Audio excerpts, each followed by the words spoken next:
Bismillahirrahmanirrahim. Assalamualaikum warahmatullahi wabarakatuh.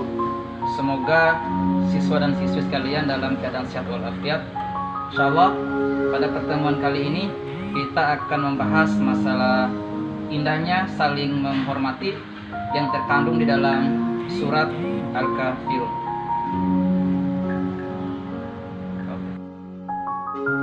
Pada pertemuan yang pertama ini kita akan mempelajari masalah indahnya saling menghormati yang terkandung surat Al-Kafirun. Yang paling pertama adalah kita harus dapat mengenal daripada surat Al-Kafirun.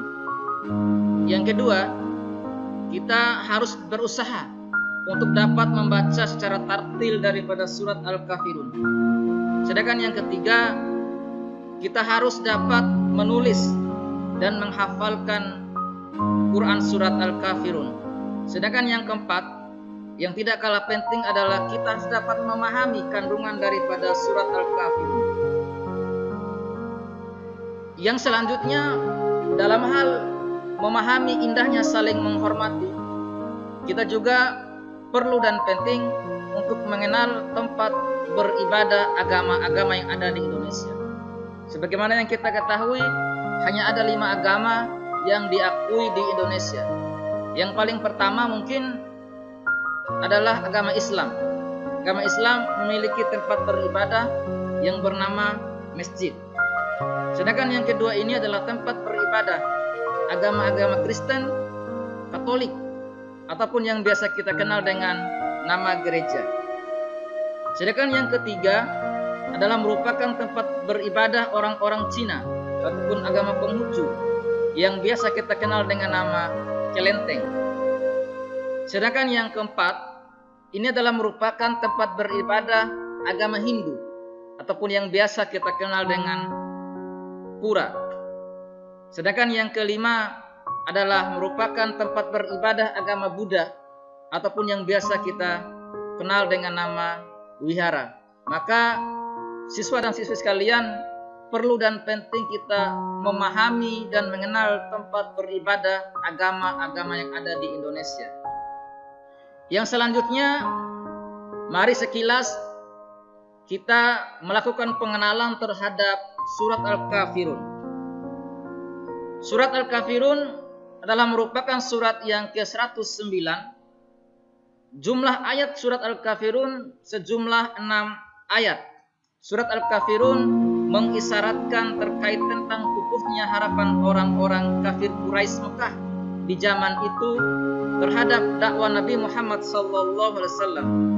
Nabi Muhammad SAW tidak mengikuti tata cara beribadah orang-orang kafir Quraisy. Mereka dipersilakan beribadah menurut ajaran agama mereka sendiri.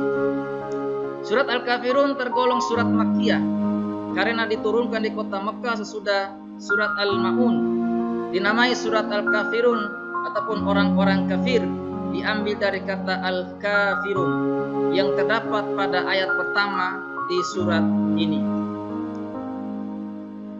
Yang selanjutnya yang perlu kita pahami adalah bagaimana cara membaca surat Al-Kafirun. Surat Al-Kafirun adalah merupakan surat di dalam Al-Quran yang berisi terkait dengan firman-firman Allah Subhanahu wa Ta'ala yang disampaikan oleh malaikat Jibril kepada Nabi Muhammad sallallahu alaihi wasallam. Adapun tata cara membaca surat Al-Kafirun yaitu dimulai dengan isti'adzah ataupun yang biasa kita kenal dengan kalimat a'udzubillahi minasyaitonirrajim dan bismillahirrahmanirrahim.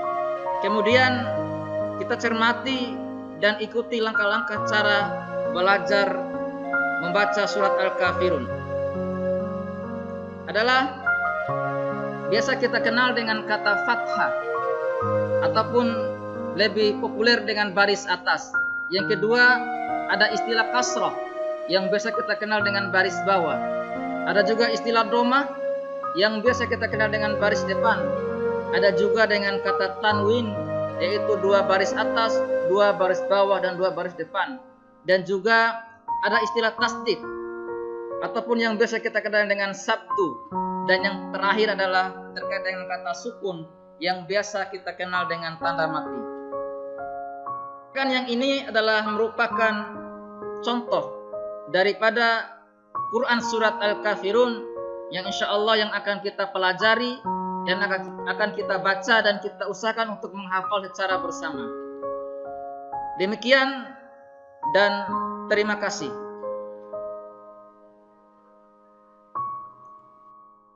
Demikian pembelajaran kita kali ini. Mudah-mudahan dapat bermanfaat dalam kehidupan seharian kita secara bersama. Wassalamualaikum warahmatullahi wabarakatuh.